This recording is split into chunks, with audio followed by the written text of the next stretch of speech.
Hello, kindergarten. So today we are going to make this diorama of a natural and constructed environment. So our learning objective is to create art that represents natural and constructed environments. Natural environments are environments where no one has come in and built anything. So like parks, national parks, forests, things like that. And then a constructed environment, in the specific one that we're going to make that's man-made, is we're going to draw or create a 3D roller coaster and add a little car of people. So we're going to start with a natural environment of trees in the outdoors with no other structures there that man has put. And then we'll use some colored strips to create a roller coaster and then a little piece of scrap paper to add a car with some people on it. So the way that you're going to start is with a square piece of paper. You're going to fold the square piece of paper in half 2 times. In half one way, and then in half going the other way. Okay, so what this does is this creates 4 boxes on your paper. One box at the bottom is going to be left white. One box at the bottom is going to be the ground. So the ground is going to be probably grass, or you could draw a little river or a pond or a lake on the ground, but on one bottom square, you're going to draw the ground. And I'm going to use marker to just draw some grass texture. And then I'll fill it in with crayon, which creates a nice visual effect. So you can clearly be able to still see my grass texture.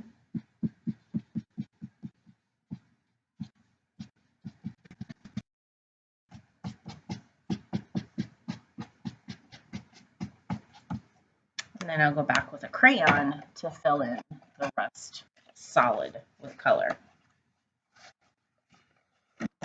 So this entire square is going to get colored in with a green crayon.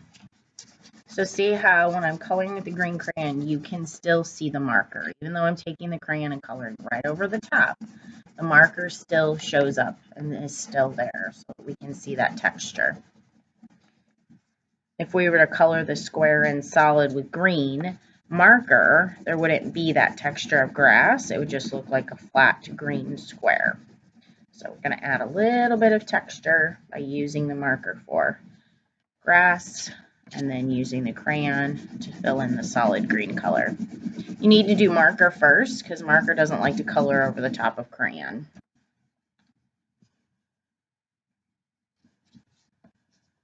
I want you to color neatly and solidly. So this is kind of a big area, so I want you to go back over it and make sure you're coloring in the same direction. You're not going all different kinds of directions, and that any area you didn't quite fill in, you're going to go back and add so that it's a nice, neatly colored in space. So then this back area, this top 2 squares, is going to be the sky and the things behind the roller coaster. So I had decided to do some trees. You can make this sky. You could draw some mountains. You could draw some different kinds of trees. It's completely up to you. I'm going to use my pencil to add some mountains. Add some snow on the top of the mountains.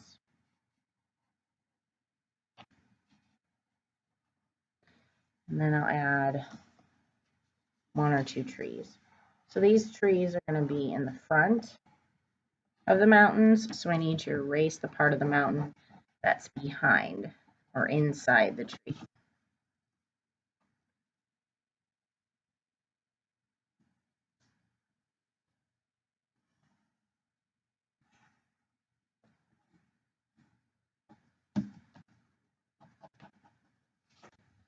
I'll add sun up here.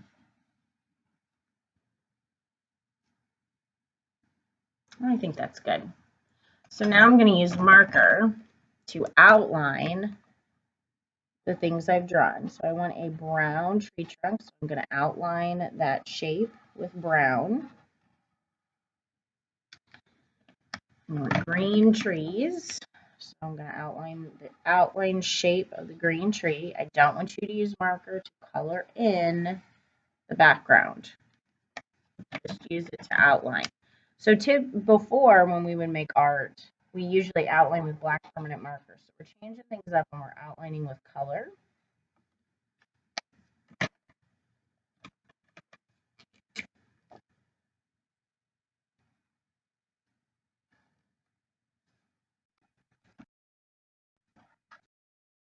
So this is our natural environment, an environment that doesn't have any structures built by man.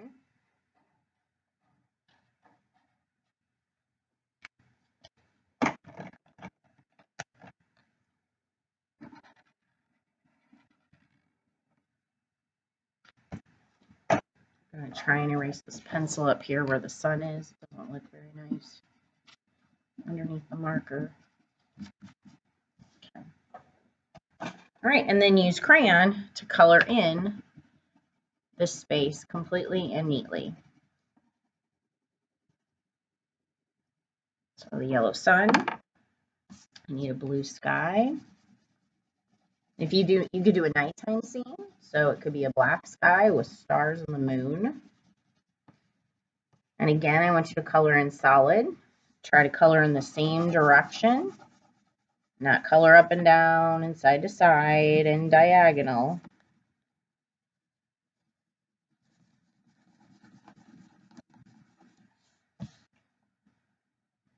Fill in the space completely and neatly, so there's no scribbly lines. So this is going to take you a little while, and some of us want to rush through and be done. So slow down, kindergarten. Fill this in neatly and solid.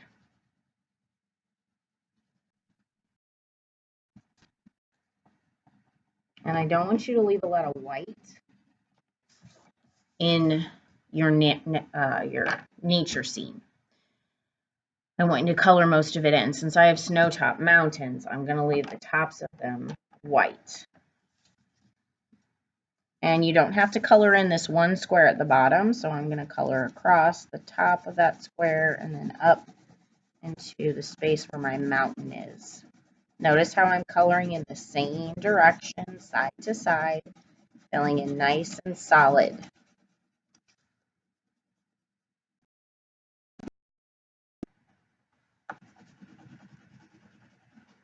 Okay, so there is our natural scene. And remember, we're creating art that shows a natural environment and a constructed environment. So now we're going to turn this into a diorama where it sits up and it's 3D so that we can then make our constructed environment. So you're going to take a pair of scissors and you are going to cut from the bottom center from right to left, up to the very center of the paper. And you'll stop right there where your sky or your background begins. And then you're going to use glue. You're going to do a frame of glue on the white square that you didn't color in.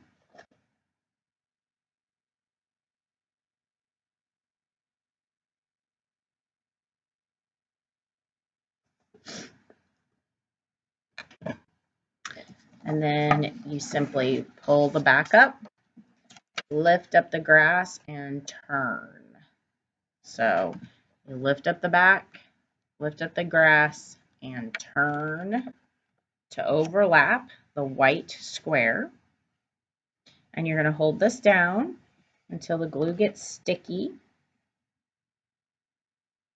And we'll hold the square in place. And then you can kind of pinch the folds so that it stands up a little bit more square. And if you want me to do that for you, I can. Okay. I got a little glue on my desk, so I'm going to wipe that off with a tissue, but if you get glue on the table, just use a paper towel. All right, so here's my natural environment. So now I'm going to make my constructed environment. I'm going to make my roller coaster. So I'm going to use about 4 skinny strips to make a roller coaster. And think about a roller coaster. It has high hills that go up, it goes down low, it has some shorter hills, it might even have some twists and some loops. So think about what you want your roller coaster to look like. So I'm going to put a dot of glue at the end of one strip. And I'm going to start my roller coaster over here. I'm going to hold the end of that strip down until the glue gets sticky enough. And then I think I will put a dot of glue in the middle of the strip and then hold that down to make a hill. So now I've made a hill, but I got to hold this down. So I got to sit here. I got to count to maybe 20, 25, or talk to my friend, at my neighbor, at my seat while I'm waiting for this to get sticky. Because if I pull up too early, then it's going to pop off my natural environment. So now I need to put a dot of glue at the end of this strip. I'm going to make another hill by holding that down. Now if I let go, see how it pops up? You don't want to let go too early. So if you keep letting go and it keeps popping up, then you need to just be calm and patient and sit with your finger holding down your strip.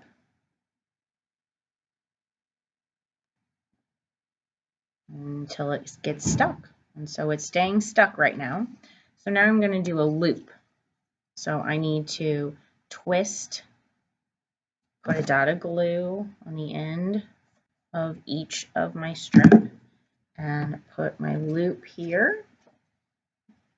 It's got to connect. The roller coaster's got to connect. So I got to put it at the end there. And let's see.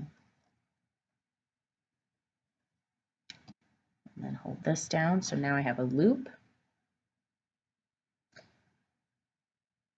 So I put the end of the blue strip to the end of the green so they're connected, so it's one continuous roller coaster. So that's stuck now. So maybe I'll do a really big hill connected. Let me put a glue at the end of that one too. A really big hill connected to the end of my last one. Make this hill go this way.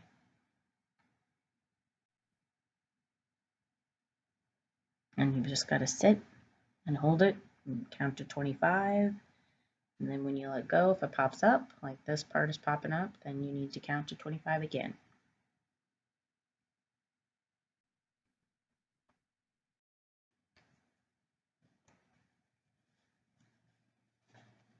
Okay, and that's 3. So I have one more to do. So I'm going to glue the end here, the end of the purple. But I need to make it connect to the end of the green where it started. So I'm going to put a dot of glue over here and hold down these 2 ends. And now I have a continuous roller coaster.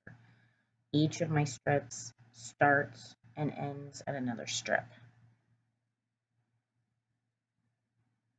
And there's no rule that says how tall your roller coaster has to be or how short it has to be. You get to decide. You're the artist. So here's my roller coaster. Now I want to add a little car of people on my roller coaster. So the first thing you're going to need is one of these extra fine tipped Sharpie markers, a little square piece of white paper, and a little white strip. First thing you want to do is draw the box car that your people are going to be sitting in. So with your little square white piece of paper, you're going to draw the car that your people are going to be sitting in. And so you can just draw a rectangle. Sometimes I like to draw a longer line on the top and a shorter line on the bottom, and then do diagonal lines on the side. Then you need 2 hills for the body of your people. It's usually 2 people in a car. And then circles for the heads. And then I like to put their arms up.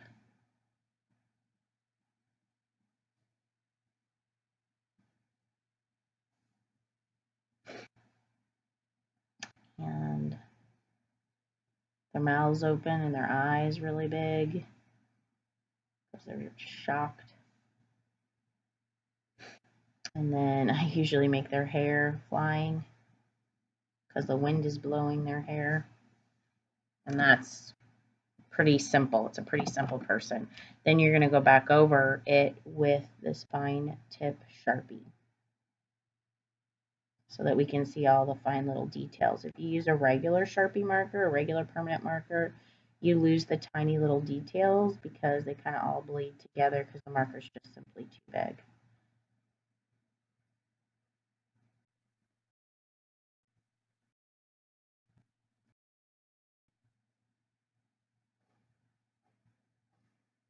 And this person's going to have longer hair than the other person, so their hair's up. All right, so now I want to cut this out. I don't want to put this whole giant square on my roller coaster, so I'm going to cut across the bottom. Try to leave the black marker on there. I'm going to cut on the sides of my car, and then I'm just going to go around the edges. So I'm not trying to cut these people out and all the little fingers because that's just too small and too hard. So I just leave a lot of space around there, but I cut around that. And then I'm going to use a little bit of glue on this little strip of white and glue that to the back of my people. So I'm going to lift this up because I got glue on the table, but you can see how it's glued to the back. And I started a drawing and changed my mind on the back, but it just gets glued to the middle back. You need to give this glue a little bit of time to get sticky. Once it gets sticky, you're going to bend it back. You're going to bend this strip back right where the bottom of your car stops. So you're going to bend that back. So you can see how I'm bending it back. Fold it, okay, so that this sticks out like an L. Like you could almost, look, it stands up, all right? Okay. And so here's my little car standing up with the little tab. Now this tab is a little bit too long, so I'm going to trim a little bit of that off with my scissors. Then on the bottom of the tab, I'm going to put a final dot of glue, and I'm going to put them somewhere on the roller coaster. So I'm going to put them right here on my roller coaster. So I'll tilt this up so you can see. And I just put this tab on the strip, just like that. Glue it onto the strip, the roller coaster, hold it there with my hand till it gets sticky enough to stay. And there are my people as they're about to go down the hill, like, oh no! And I think I'm going to move these guys a little bit up further so that they're not so far leaning forward when, there we go. So that's better. So that now they're not leaning forward and making this part of my roller coaster droopy. So now here's my natural environment and my constructed environment all in one. This is called a sculpture because it's 3 dimensions. It has height and width and it sticks out. So you've created a sculpture showing natural and constructed environment. Good job, kindergarten.